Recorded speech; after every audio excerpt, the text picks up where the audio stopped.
Well, Seattle's on the road, bringing the conversation to you. Steve is out in Redmond today to talk about the trending topics, including the opening of a new light rail service on the east side. Steve joins us now. And Steve, you're in Redmond right now with the mayor. Yes, I am. Mayor Angela Birney, come on in here. All right. How are you doing this morning? I'm doing great. I am so excited for tomorrow. Yes, and I noticed when you stepped out of your car to come chat with me this morning, you had this huge smile on your face, which you still do. How are you feeling about this weekend finally being here? Well, I am obviously so excited. We've been waiting for this really for decades, for this opening of these two stations to get us deep into Redmond, into downtown Redmond. So much work and effort has gone into this from so many people, from former elected officials, from city employees, from Sound Transit, from all of our contractors. Just everyone has put all their effort into ensuring that we have a great opening this weekend and wonderful service for our community. I know that while you're talking, we're hearing some of the announcements being played, which I assume means there's going to be a train coming shortly to do some more tests. There's one right there. Absolutely. How do you think that this is going to impact these two areas of Redmond? And obviously we're in downtown this morning, and the other one is going to open near Marymoor Park tomorrow. How is this going to impact those two areas of the city here? Well, the planning has gone into ensuring that not only are the trains going to open for people, but there's a lot of housing and other amenities that have been built up around those stations. So as we've been waiting here to go on air, we've been talking about a lot of the housing that's gone up in the last decade or so. You know, I know those community members moved here intentionally so that they could get to work on the train and not have to bother with a car. We also have great connections to pedestrians, bicyclists, all the trails that are opening up at the same time. So it just really means that our community can really embrace all of these investments that we've made and take full advantage of them. And I think, correct me if I was wrong, if I'm wrong, you were telling me that these are the first two stations opening as part of ST3, is that right? From 2013. Yes, 2016. I'm sorry. That is correct. Yeah. So, you know, we're really fortunate that Sound Transit had the foresight once they ended construction on Sound Transit 2 in Redmond at the Microsoft Technology Station, that they kept going with construction. So they just kept rolling into these last two stations into Redmond. And we just feel very fortunate that we can show off to all of our voters in our community what we can do when we all work together and make this a reality. Yes, obviously the focus this weekend is on these two stations, but I know that a lot of people want to know, is there any sort of update in connecting Line 2 to Line 1, which of course is going to cross over Interstate 90 there on the bridge? Have you received any updates on when that potentially could happen? Yes. Yesterday we were in a system expansion meeting, and we had an update that it looks like early in 2026. Hopefully all the testing and everything goes as planned, but that's what it's looking like. We're hoping that that will be the time frame for that. No guarantees yet, because there's a lot of testing and insurance that all the systems are working properly. But hopefully this summer people will start seeing trains testing across the floating bridge as well, to kind of get an indication of how long that will take to open all of that up. I would imagine you are just as anxious about connecting the east side to kind of the Seattle proper area as voters are to see that happen, right? Oh, absolutely. You know, two things. One, I'm really excited about being able to get on a train here in downtown Redmond and take it right to the airport. Just cut out all that time of waiting and parking and everything else.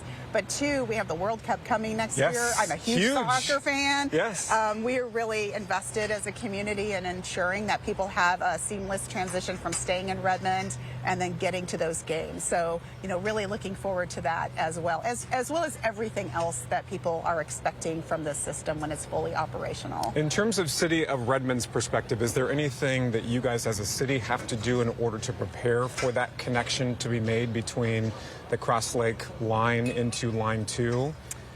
You know, we've done a lot. You know, we've created opportunities for housing around stations. You know, we've invested in our safety systems, our police and our fire, to ensure that we can handle the amount of people that will be coming in.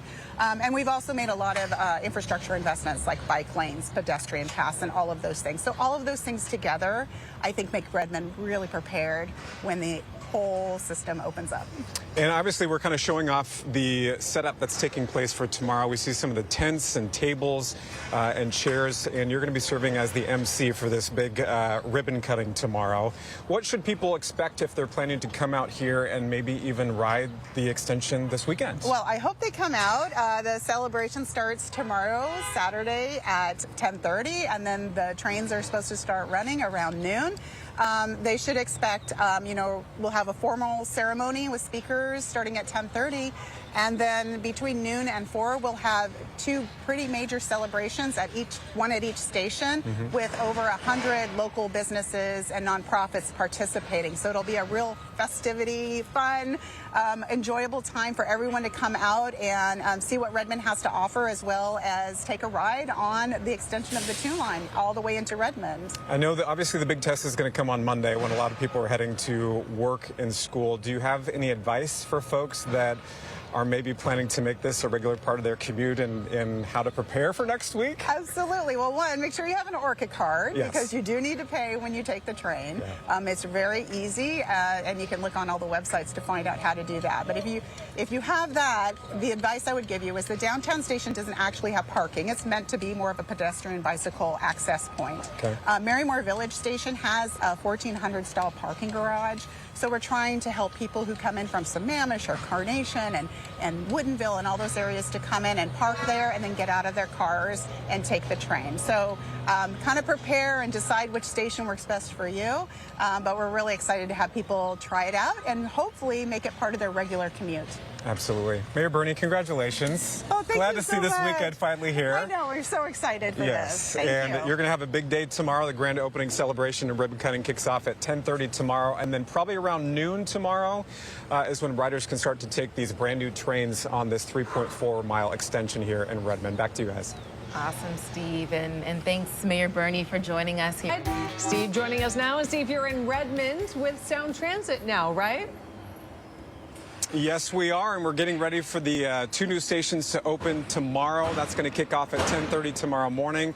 Rochelle Cunningham, come on in here. How are you doing this morning? I'm doing well. How are you? Are you excited for this? I'm so excited. It's beautiful. I mean, it's a beautiful day. We have all of the stuff being delivered for our ceremony tomorrow, and a train up on the platform. It doesn't get much better than this. Now, since I was asking you about that just a little bit ago, essentially what are they doing? So we're seeing these trains run. There's no passengers on those, of there are no course, passengers at these 2 new stations yet. What we're doing is called simulated service, and so these trains will start here at the end of the line, and then they will make the stop as normal at Marymoor Village, and then they'll go straight into service there at Redmond Technology and go all the way to the end of the line. And they're essentially trying to test out, make sure everything's working properly, get used to the new line or the extension. The new operators are getting used to the ride and just making sure everything's ready for tomorrow. Amazing. And everything's a go. Everything's looking good so far. Looking good. Yeah, we're very excited. It's been a big lead up until this point. So what we're seeing now is essentially everybody's kind of just getting ready for the opening ceremony or ribbon cutting tomorrow morning, right? Yes. Tell us about what's going to transpire tomorrow. Tomorrow morning, things get started. There will be a speaking program that begins at 10:30 right here at downtown Redmond. Okay. Following that, there will be a ribbon cutting ceremony, and after that, the trains will start running for regular service. So we expect that's going to be around noon. Okay. So folks can ride the first trains. There will probably be a little bit of a line for, but we've got extra capacity on the line, and folks should be able to get onto a train pretty quickly. There's usually a little bit of excitement when something like this happens, right? So a lot of the public wants to come out. Yes, we've had, this is I think the 3rd opening we've had in about 4th opening in 18 months. So we did Linwood last year in the 2 lines. So tons and tons of people very excited to ride. Now, how should people prepare for Monday, which, I was telling the mayor a little bit earlier this hour, that's kind of the biggie test of the extension whenever something like this happens, is you have folks, and I'm looking at this building behind us here who live here and might be using this extension to go to work or school. Sure. What advice do you have for those people that plan to use this on Monday? Well, they should have their ORCA cards with them. That's the easiest way to pay. Fare is required. But, they just get on the train. It takes about 20 minutes end to end to get from here downtown Redmond to South Bellevue. It shouldn't, it's hard to say what the crowds we expected. It's still new, so it probably won't be jam-packed. But people, should just expect a smooth ride, and they come every 10 minutes. So if you miss one, there's not one far behind. You don't have to wait very long. Yeah. So I want to ask you about, a lot of things, something that's on voters' minds at the moment, which of course is the line that's going across across Interstate 90. We know that that's been delayed for some time because of some issues a couple of years ago.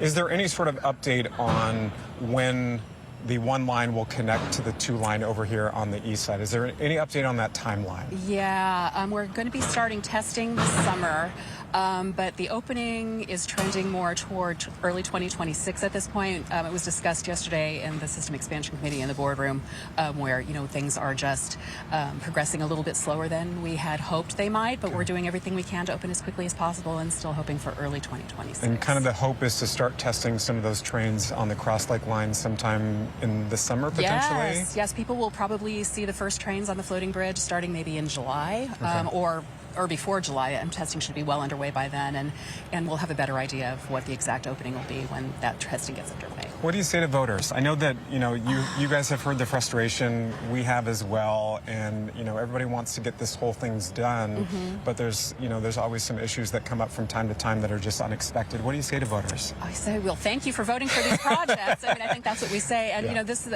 downtown Redmond is the first of the ST3 projects that voters approved in 2016 to come online. So there are delays, there always are with these kinds of projects, but we're consistently bringing these projects online. We're going to be operating 46 miles of light rail starting tomorrow, up from 20, and it's just going to keep getting bigger from there. So bear with us. We're doing the best we can, and we look forward for everybody to be able to ride from end to end in our region, you know, very, very soon. So what comes next? What comes next after downtown Redmond? Well, hopefully we'll have the testing, and next year we'll connect to downtown Seattle on the 2 line, and then the 1 line will also extend all the way down to Federal Way. Okay. So lots more to come. Southeast part of King County is going to be really happy to get that extension next year, which is going to be really nice. Yeah. Any other things that you would like to offer to folks as we sort of gear up for this? I mean, obviously, you know, a number of projects opening over the past 18 months is fantastic. It's a big change for a lot of folks that live in some of these areas where these stations are. Any other advice you want to offer to folks as we gear up for tomorrow and the coming days? I mean, tomorrow is going to be a lot of fun. If anybody wants to come out, we're going to have festivities from 12 to 4 at both of the stations. They're going to be giveaways of Orca cards, thanks to Microsoft and Redmond Town Center. Okay. We're sponsoring those, so people can come out and ride for free tomorrow with a day pass on those. And, you know, just try it out. I mean, I think it's brand new for people in this part of the world, and just, you know, get on board. I think they'll find it's really a pleasant ride, it's a smooth ride, and it's really pretty. For you, and I know that I think there was a ceremonial ride that happened on Wednesday with some of the dignitaries. I don't know if you were part of that, but whenever you go on one of these things, even before it opens to the public, what is that like? Just to sort of feel it being done and everything's new, everything's fresh. What is that like? It's surreal. I mean, it's really cool. It's almost like a dream coming true, because I was just looking at the corner over there, and that's where we had the groundbreaking a few years back, and it was like, wow, I don't even recognize it anymore. It's like it's been here forever, but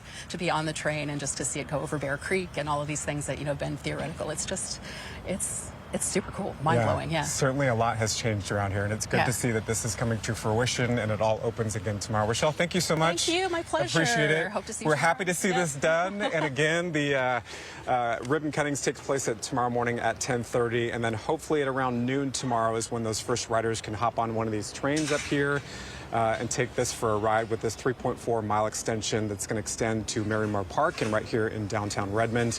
So a lot of big changes here over on the east side, ladies. Steve, I'm thinking